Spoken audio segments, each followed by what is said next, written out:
Good evening.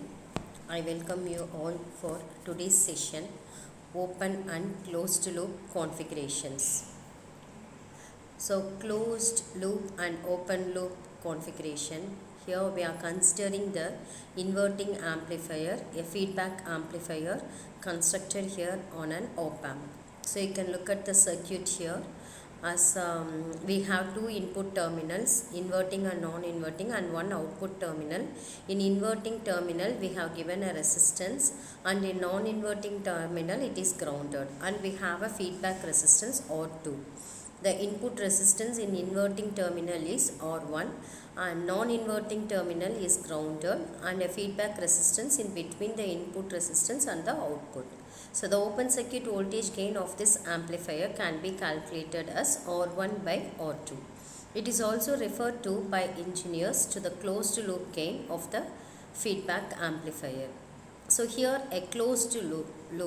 What does a closed loop mean? The term closed loop refers to loop formed by the feed-forward path and the feedback path of the amplifier. In this case, the feed-forward path is formed by the op-amp, while the feedback path is formed by the feedback resistor RF. As I said, RF is a feedback resistor. So now you can see the feedback path very clearly. Input resistance R1, V and V minus and V plus are input voltages, and R2 is your forward resistance, feedback resistance. Then here you can see the closed loop.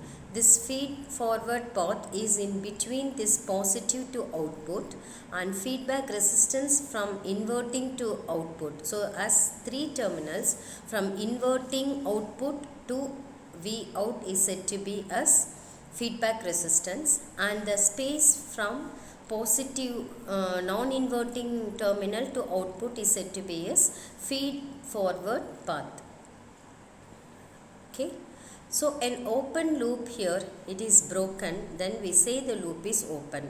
The gain for the open loop case is referred to as the open loop gain. So here we can see the feedback resistance is not connected with your output. We have an open loop. In the same circuit, we can see the feedback resistance as not connected with your output.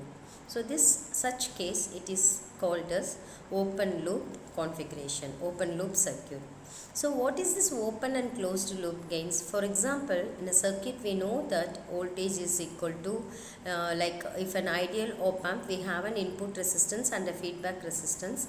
Combining, we find the open loop gain of this amplifier to be as A is equal to I by V or V by I, that is our current and voltage. Okay.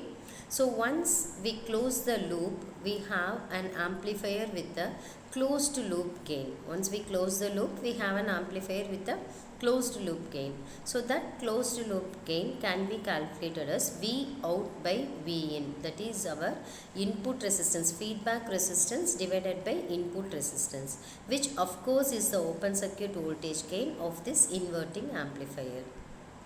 Okay. So this feedback is a wonderful thing that the closed loop gain does not explicitly involve the op-amp gain meticulously. The closed loop gain is determined by two resistor values which typically are selected to provide significant gain and not so large that the amplifier is easily saturated. So conversely, the open loop gain obviously does involve the op-amp gain.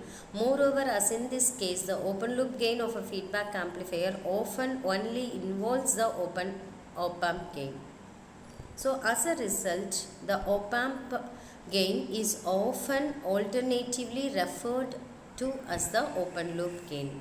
So here note that closing the feedback loop turns a generally useless amplifier, the gain is too high, into a very useful, and the gain is just a right one which is to be conducted. Okay.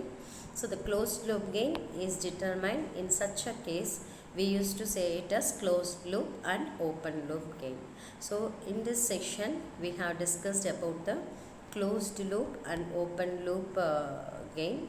So in the next session we can discuss about the applications of op amp.